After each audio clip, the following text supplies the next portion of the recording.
All right. Yeah. Good morning, good afternoon, to wherever you are in the world. My name is Thalia Brown. I'm with the Authentic Discussion, and today's episode is going to be focusing on women in Formula One and professional racing. So I'm very excited to bring about a former UN fellow as well as a Formula One operations manager, Zarifa, to the podcast. She will be talking to us and sharing her background and her experience working for the Grand Prix and for the Formula One ecosystem. And she's actually worked for them twice. So I'll let her describe her background to us. But Zarifa, welcome to the podcast. Talia, thank you. Thank you for having me. I really appreciate the opportunity to talk not only about Formula One, but also about the larger ecosystem of women in sport, culture, and leadership, something that remains very close to my heart, no matter which industry I'm in. A bit of my background. My journey into Formula One began through venue operations. I worked on two races, the Azerbaijani Grand Prix, where I am originally from, and the Miami Grand Prix. Operations is essentially the heart of the event. Security coordination, fan journey, paddock access, logistics, accreditation, everything has to do with operations and with precisions. Currently, I have transitioned into a totally different world. I work in a global financial operations with Brown Brothers Harriman, reviewing transactions, coordinating across teams, ensuring accuracy and compliance, and managing time-sensitive processes.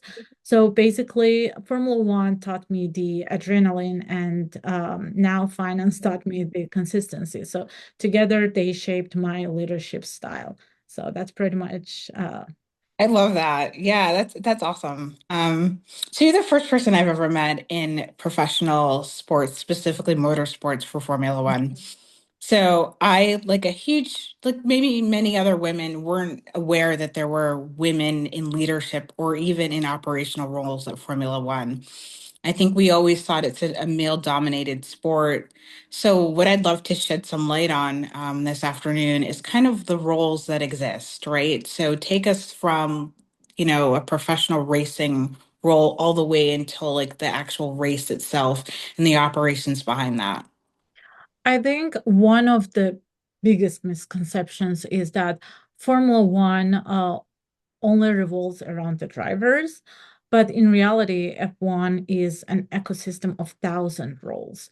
Like there are women in operations, in race control, in engineering, aerodynamics, trackside strategy, logistics, accreditation, media communications, partnership, commercial, finance, HR, compliance, and the list like goes on.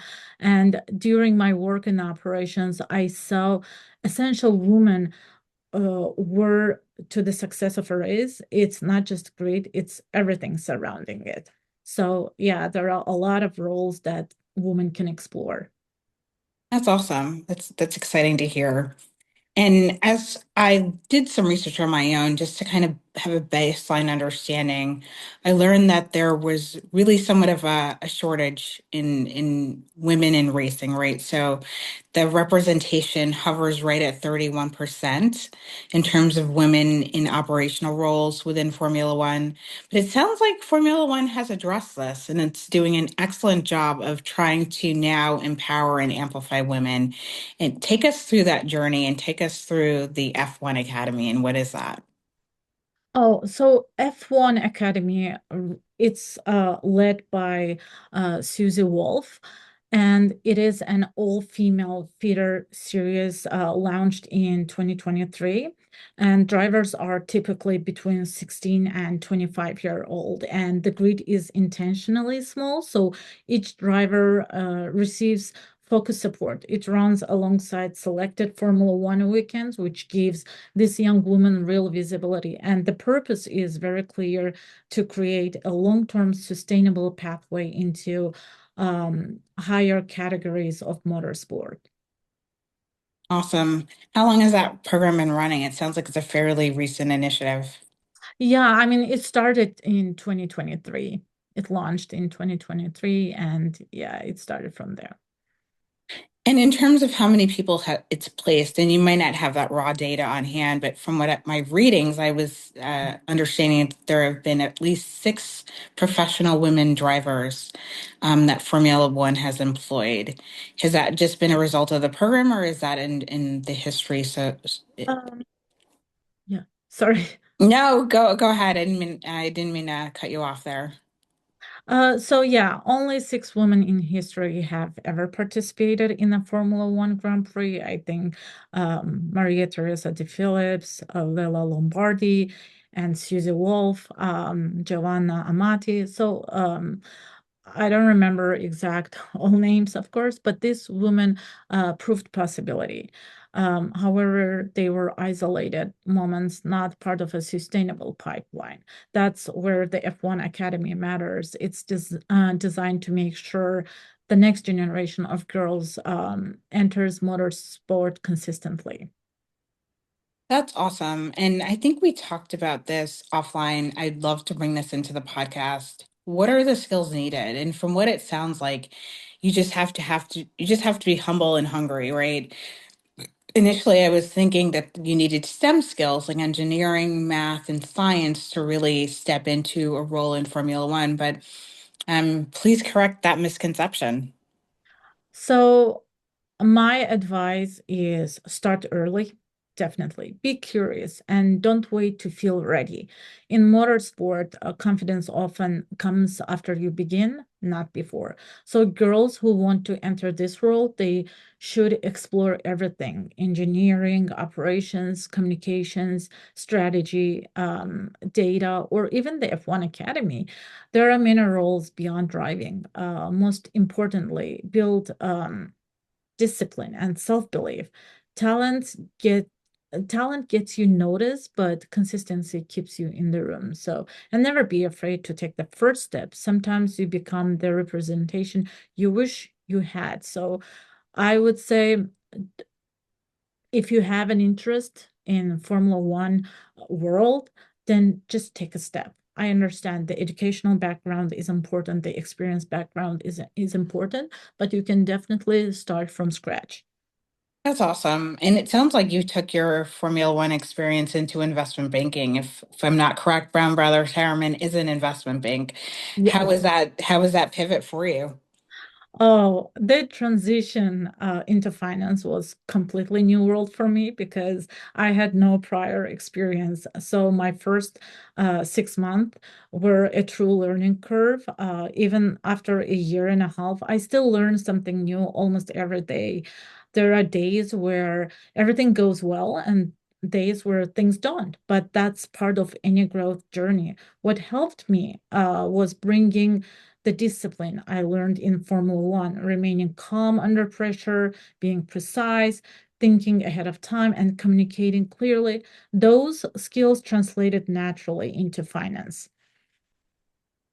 Great. And I think that that's helpful for people to know because I think a lot of people worry Mhm. after professional sports, what do I do? What's my next? What's my career pivot? And it seems like you've transitioned quite well into a pretty impressive job in investment bank. Um, One of the things I wanted to talk to you about was 16 days of activism. As we know, we're in the midst of the 16 days where we really are moving the needle on ending gender violence and gender harm online. Of course, I wouldn't expect you to talk about Formula One, but in your personal opinions, Arifa, and generally at large, do you have a message you'd like to share, or do you have any advice to women who are struggling with their social media presence?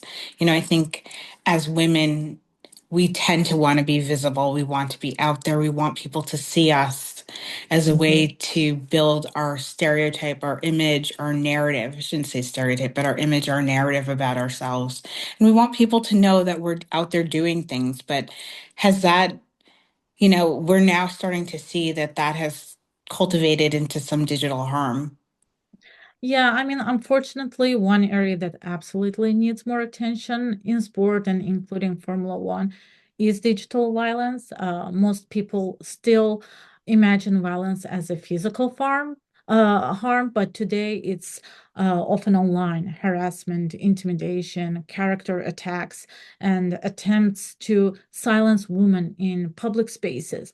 So I think the 16 days of activism actually reminds us that violence takes many forms, including digital. Women working in Formula One, whether they are engineers or strategists, journalists, or even young girls entering the F1 Academy, are often exposed to harsh commentary online. This discourages participation long before career pathway even begin. I think how Formula One could contribute is to clear the digital safety policies. Like the industry can adopt stronger digital protection measures, not only for drivers, but also for staff and young talent in the academy, or education awareness. Teams and organizations can educate fans about respectful engagement. Sport has influence. It can shift culture simply through messaging or public support for women. When women in the industry faces targeted abuse, public backing from teams and leadership sends a message. So she's not alone.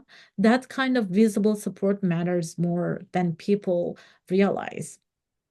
Yeah, I would agree with you. I think that there's a fear that women have about being outspoken and being someone of what you're deemed as an activist. And a lot of it is just standing up for yourself and Yeah. making sure that your voice is heard and that you're protecting yourself and, your own online community and your digital presence. Nowadays, a lot more people are looking at it, not just friends, not just family, but unfortunately there are other people that have ulterior motives. So, just be careful what you post.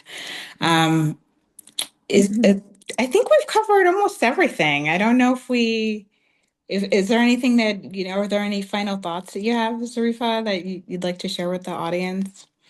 I think, yeah, just I hope that through these conversations, now more women, especially young women, they feel encouraged to step into spaces that may not have been designed for them yet, but let's not forget that the path is not visible until you walk it. And that's what I wish for every woman, to truly understand what they want and step up and step into the roles they are looking for.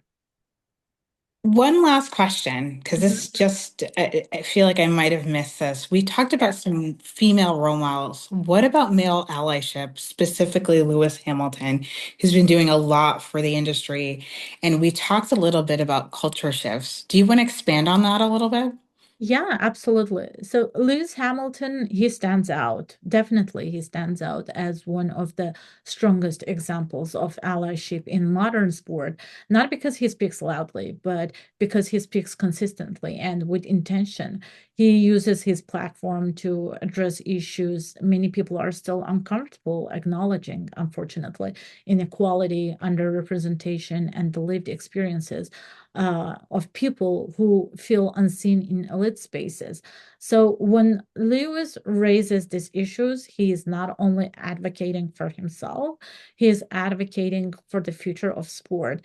He challenges outdated norms, bringing visibility to young talent, and uses his voice to create cultural permission for others to do the same. So I think his leadership is not performative, it's rooted in responsibility. He has supported emerging drivers, spoken about the need for diversity pipelines, and I think harmful he also called out on harmful behavior even when it was not popular. So I think that level of courage shapes culture. I couldn't agree with you more. And I think you gave a really great example earlier in the call of Susan Wolf and how she shaped structural reform. And I don't know if you want to talk about that a little bit more about how she has really from top down um, influenced women leadership and women in Formula One? Yeah, absolutely. So on the structural side of leadership, I always highlight Susie Wolf. She is my favorite because she's the person, to follow. And I think where Lewis shifts the narrative, Susie Wolf shifts the system. So the F1 Academy under her leadership is one of the most important developments for women in motorsport. She is not simply creating visibility, she is building a long-term pipeline, like real trainings, real coaching, real competition frameworks, and real pathways to progress into higher categories. This is what structural allyship looks like. So together they represent two necessary forces. Like Lewis Hamilton is cultural allyship. He uses his influence to open conversations that were previously closed. And Susie Wolf, strategic allyship. She designs the infrastructure that turns these conversations into opportunity. This combination is what moves any industry forward: cultural courage plus systemic design. And when both are present, women have a much stronger chance to enter, belong, and excel. That's awesome. And Zarifa, thank you so much for being on the program and on the podcast. It's been an absolute pleasure to see you again. And I look forward to the many phenomenal things you do, whether it's at the UN or just in life. Thank you for coming and thank you for your perspective. Yes, thank you. Have a good one. You too.